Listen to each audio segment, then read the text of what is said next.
What's going on, everybody? We are back with another episode of Reunion Station. You got myself and Dave Sponicky here, but we are joined today by some of our favorite people and honestly longest term friends in the auto space today.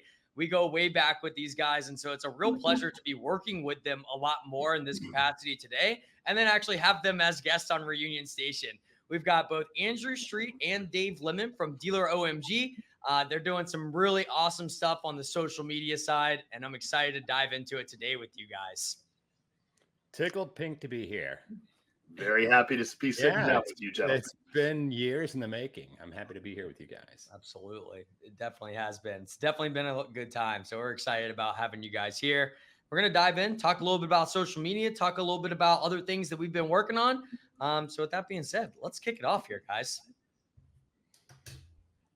Awesome. Well, Andrew, Dave, maybe speak a little bit to the relationship, and then we'll speak a little bit about you yourself. But Reunion, DealerOMG, Dave Lemon, president or not president, but the chairman of V20 that we started. Maybe speak a little bit to our history with you guys. That is right. Okay, I forgot we had a layout for how we're going to talk. So, yeah, dude. I think the simplest way that I've always been talking to people about how digital marketing can be simplified, it's that customers are searching for something or they're discovering that thing.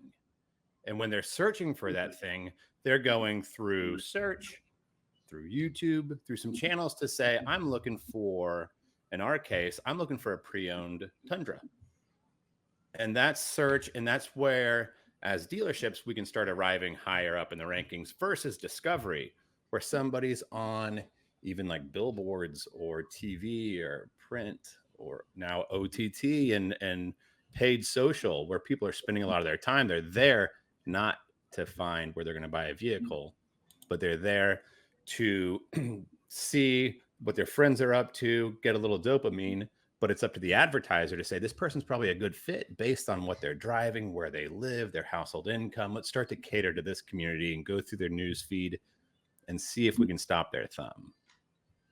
And so that's where what you guys are building with the platform, with the team, with the services, with the infrastructure that you guys have is dominating the search side to really help dealerships get high up in the rankings for being discoverable on maps, being discoverable through Google searches. And if we can get our customers to be really strong there and have a really strong discovery presence on social, we're seeing dealerships win, because that's dominant. That's covering both grounds. And so as specialists, where we're really an inch wide, mile deep with paid Facebook and Instagram, and coming up with great concepts to help not only with sales, but with services and customer loyalty and recruiting and fixed ops. But what can I do to help my dealerships arrive quicker in search? And that's where it's a great puzzle piece for us to add you guys into the fold. And now integrating products, integrating communications between our teams has really opened up the velocity that we can start doing that with more stores. And what else? We're talking about how we work with you guys. Yeah, well, I think that's good. I mean, so we do like these videos to be short and sweet. And so one of the big benefits here, and what we're hearing from a lot of our dealerships and partners that they like about these, is it's short, sweet explanation of what is it that these companies do. DealerOMG's got a great reputation. If you were to say in 2 minutes, I always bring up volume and variety. Is a big thing that when I think DealerOMG, volume and variety. 2 minutes. What does DealerOMG do? Speak to differentiators, ROI, benefits for dealerships. What would dealerships expect from who is DealerOMG? Fire it away, Mr. Lemon. I'm happy to do it. Yeah. So, look, the simple reality is 95% of dealerships in America are doing paid social media wrong. Period. They're doing it wrong. They're doing the easiest way out, which is called automotive inventory ads. It's the carousel ads. It's what everybody sees. You and every dealership in your area are talking to the exact same group of people, and you're serving them an identical message as well that offers nothing to separate you from the pack. So you better have the coolest inventory with the best pictures and the lowest price, because that is all you are. You're as commoditized as it gets. Our philosophy is, don't stop there. You know, it's a fine audience. Like, these are end market shoppers. Facebook knows who's end market. But why aren't you talking to all your former customers? Why aren't you talking to everybody that owns your brand, lives in your neighborhood, and has never been inside your store? Why aren't you talking to these people with messaging that looks like social media, that has videos of your staff or your customers telling a story about why somebody should do business with you? So that's the approach we take. And the fact that we're so focused on this one thing enables us to do things that are hard, which these are more challenging things, you know, custom audiences and really, you know, thoughtful, creative, and, you know, promoting brand versus just promoting pictures and prices of your cars. It changes the entire dynamic of how you approach social media. And as a result, when we measure KPIs, it's not just VDP views. VDP views are cool. I get it. Like, it's the hottest metric in the all for social media, right? Yeah, like, but at the same time, it's not everything. Like, sometimes you want to know, how many people am I reaching and how much is it costing me to do it? Sometimes you want to know, if I'm running a 1,000-person audience to everybody that bought a car from me and never came back in from service, I don't care about any of that stuff. I care how many people came in and scheduled service, right? Like, so it's really designed to almost treat social media like its own omni-channel, where you have completely different audiences, completely prescriptive messages, and the KPIs are unique to each thing we do. I love that, man. And I mean, you said so much there that really talks about how you guys run a campaign or run for a dealership. It would probably multiple campaigns. One of the things that I've been fortunate to see with just a couple clients in common is about how you guys plan that out too. So maybe describe a little bit about how you work with the dealer to, you know, figure out what their goals are. Maybe either one of you guys. That I just know a lot goes into that kind of pre-planning before you ever actually launch a campaign. Am I right in that? Yeah, it's figuring out I feel like the job of a good marketing vendor is to figure out what the dealership needs right now. Right. And what can we do from our desks to help solve those problems?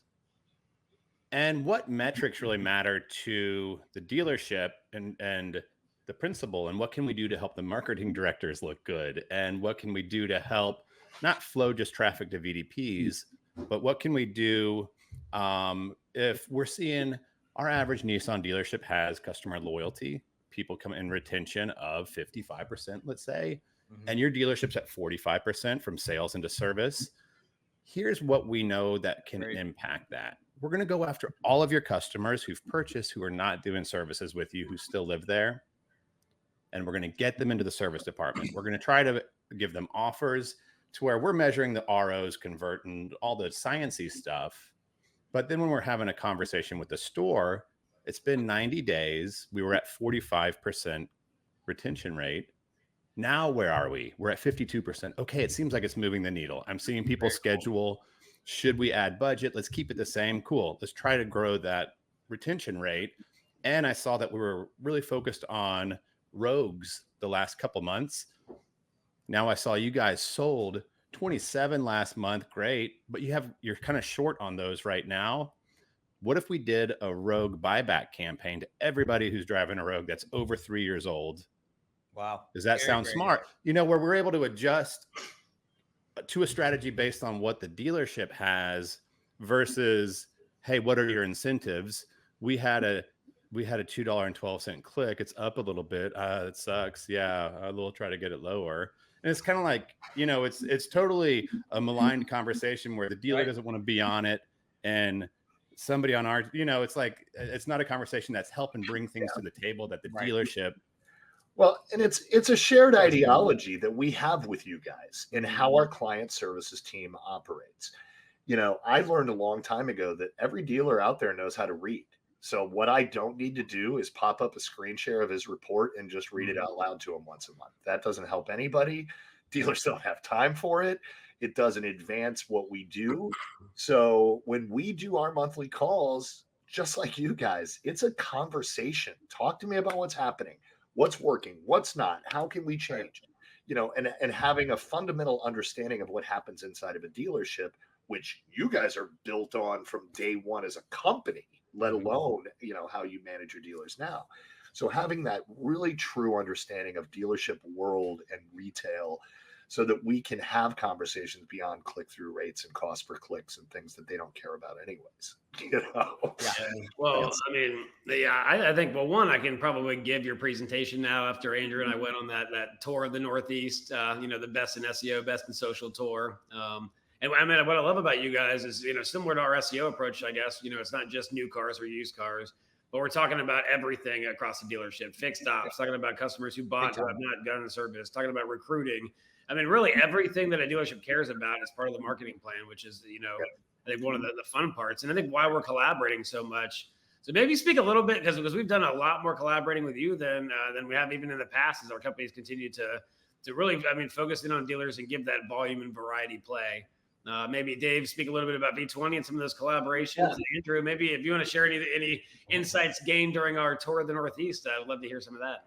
Yeah, it's so the V20 thing, it's kind of wild how it all came about. But you guys, it was like Full Path back when it was Auto Lead Star. Like there was a handful, Clarivoy, I think, fits into that. There was a whole bunch of young companies kind of when I started going to Digital Dealer and going to those kind of shows.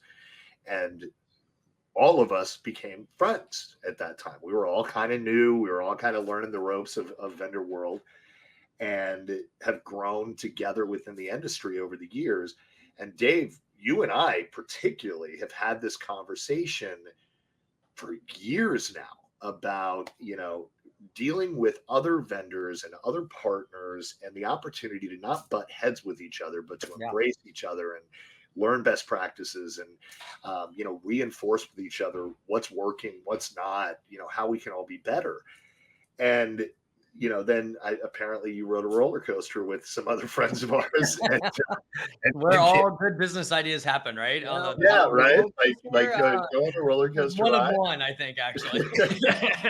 Next thing you know, we're talking about Vendor 20 Group. And, all of us are familiar with the 20 groups of the auto industry and how powerful and effective they are, particularly the ones that have David Kane involved. Totally. And, for him to become involved in creating this first ever 20 group for vendors with the primary, we do a lot of things together, but one of the biggest focuses, particularly early on, was just that, was how to be, what are best practices to be truly partners as opposed to vendors and provide real value to all of our clients. And so we created this group back in October of last year. It's a real match, right, of size and scope of companies. There's small companies like us. There's Active Engage and Trade Pending. There's, a couple of companies that are frankly smaller than us that are growing as well. Nobody's in real direct competition with each other. So we're able to be very honest and open and share a ton of information. We have an ongoing workshop program where we do like a 90-minute webinar covering very specific topics that are of interest to everybody in the whole group. We have our in-person meetings where we have guest speakers. We had Sean Niff from Germain Motor Company came to speak when we were out there for NADA. And, Niff knows his thing. He's our guy. We're going to have April Simmons coming out from Poland in October to speak to everybody. And don't forget, there's a social component, which is incredibly valuable. The friendships that we build in this business are very real ones, and they make all of us better at what we do. And this is a chance to, have an amazing professional relationship within V20, but build really good, solid social friendships as well. Andrew and I have been getting made fun of quite a bit about how great of a friendship we have from some of the pictures from the Northeast tour. What did you call it, Andrew? We started calling it a different name now, just to clarify for people. It was a consultative. No, it was a consultative platonic tour. That's right. We're not even going to go down that rabbit hole today. Well, here's what I discovered. Dave opened up my eyes to going to these, very work intensive trips. Yeah. But we're in Philadelphia, We're in New Haven, Connecticut. We're in Springfield, Massachusetts. We're in Boston, Massachusetts. And finding time to like go out and see everything else outside of, the 90-minute thing that you're prepared for, that hopefully provides a lot of value and eye-opening insights to the dealer and their market. But we're able to go see the Rocky Staircase and jog to the top. We go see the oldest market in the country and all the stuff that would have never hit my radar, and stay in a cool hotel. That's a little bit more expensive maybe, but you're in the thick of it, And I got into jogging. This is like the only seldom times I jog is when I'm in a new city and go see random stuff. So it was cool. Like it was an enjoyable trip. And like this vendor 20 group, in my estimation, it's similar to dealers having a 20 group where you can be in a silo. You can feel kind of isolated. And it's just great to be able to look at other people on the same side of the desk. And what are you guys doing that's helping to make a meaningful impact to this industry? How are you guys expanding your network? What are you guys doing for hiring? All the same stuff that is really comparable to, I imagine, what vendors or what dealers talk about in dealer 20 groups, but do it with vendors and, have it not be super cutthroat and just staring at each other's LinkedIn posts and things and be able to collaborate. You guys got New Haven pizza, though, I understand, which I'm a little bit jealous of that. I've heard of the thing. It was so good. Worth it. That was good. Yeah. I think that you guys hit the nail on the head. I think it's all about, where we all kind of come in common, where V20 ties in, where a roadshow and education ties in is like exactly why we even started this little segment is like to just help educate with other companies that share those same ideals, right? And I think that's ultimately why we're all in it together. And so as we like to keep these short, I wanted to end with one more question that brings us back home to social media, where you guys are the experts. And feel free to either one of you ask. Didn't prepare you for this one, but we talked about a lot of things today, like AIAs that have been out now for a long time. Like, if as you guys being the experts, if a dealer's watching this today, like, where are you guys thinking, oh, this could be what changes social media, or this is what dealers need to be thinking about, not for 2024, but 2025, 2026 and beyond? What are those one or two things that really might be game changers that could be coming down the line that you guys see? I'm going to let Andrew go first because I already know what he's going to say. Go for it. What do you think I would say? I think I'm going to say something. You're going to say AI? God damn it. Okay. I was like, there's no way he's going to pick AI. Nobody's family show, Andrew. Family show. Yes, AI for sure. And it's not going to be like in the way that I think is most upfront and obvious with creative design and scaling and split testing and copywriting, but more into the visibility and the quick decision making into analyzing data and bringing things up to the surface that people couldn't typically find. About low-hanging fruit, opportunities, things to kill, things to test, things that are working really well to expand on with types of advertising campaigns that you're running. I love it. I think also like using good creative and running AIA right. There's so much stuff. This is what's cool about this industry is it's constantly got headwinds and constantly has like little noodly ways to solve these problems. I think that's perfect. Build on it, Dave. I would say audience is what's going to change for me. And here's why. Number one, what's been the hottest thing in automotive for the last 2 years? CDPs, right? Everybody wants a CDP. Everybody's talking about CDPs. There's 93 companies that say they have a CDP. Like 4 of them probably do. However, nobody's doing anything with them. They got their CDP, they're paying for the CDP, but they're not really doing anything with the CDP. As we move closer and closer to, and I know they keep getting delayed, but as we move closer and closer to a pixelless world, which is how all of that automation functions, is off of pixels and off of cookies and off of all that, people are going to have to start thinking outside the box. And I'll tell a quick little story about where I've seen this be incredibly effective in the past. 3 years ago or something, I was doing a session with April Simmons, I think, actually, at Digital Dealer. And she brought up a stat that something like 81%, could be completely made up, but something like 81% of new vehicle purchases happen after one of 3 major life events. You buy a house, you get married, you have a kid. It makes sense. I've nailed all 3 of those with my last vehicle. Well, I did exactly the same thing, right? Everyone I just bought a new car for the other big life event. Yeah, that's right. Yeah, life event. But I started thinking about that, and I'm like, does anybody market that way? Like, does literally anybody go, those are amazing audiences, why aren't we talking to them? Great point. I don't think anybody does.